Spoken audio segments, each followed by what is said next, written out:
Hi, I'm Luke. I'm here at Fitzharris in St. Cloud with Rob, and we're going to be talking to you about cross-country skiing today. So Rob, what's the difference, or why do people prefer cross-country over downhill skiing? Well, the main difference is alpine skiing or just regular downhill skiing is going to be downhill, obviously, where Nordic skiing, cross-country skiing is going to be mostly across flat ground, uphill even sometimes.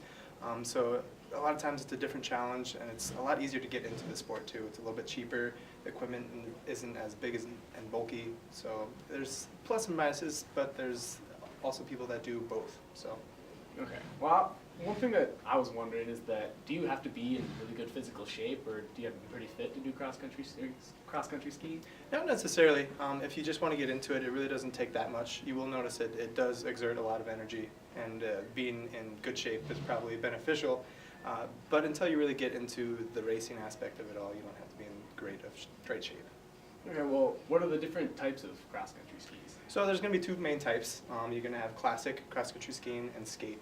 Classic is really the basic motion that you've probably seen before, the really, really tall skis, where basically you fit into a track and you kind of just, your legs move and you can go downhill, cross-country, and it's the easiest way to get into cross-country skiing. It's probably the most popular way.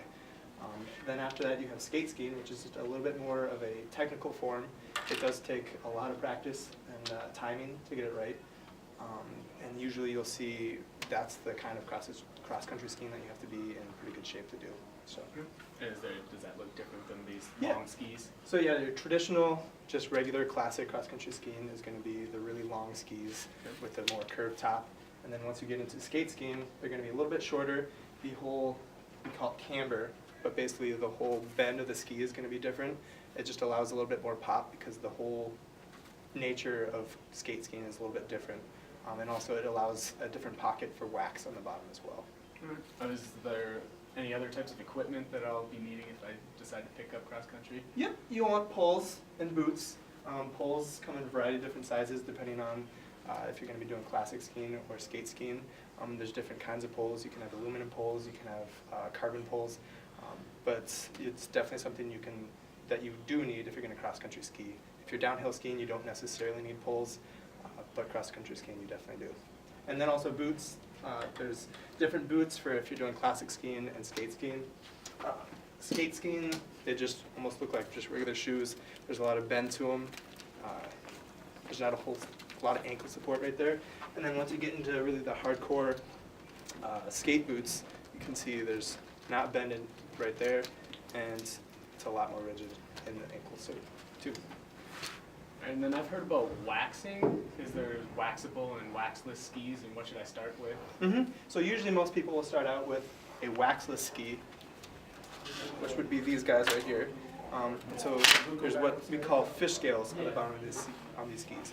So really, you can still wax these, but you don't have to. It's a bit more low maintenance, and that's why they're an easier ski to get into if you're a beginner. If you were to wax these, you just put wax right here and on the bottom, and not the fish scale part right there. Are there different types of wax? Yep. So there's going to be glide wax and kick wax. Glide wax, it kind of depends on if you're going to be doing classic or skate skiing. You don't want to mix up the waxes because that really would not be beneficial for the ski and the sport that you're trying to do. All right. How do you know the best from the rest? So the good wax is going to be really temperature dependent.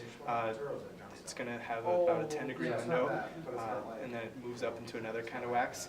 So you can put just a universal wax onto your ski, but if it's too cold or too warm, then it's not going to perform very well.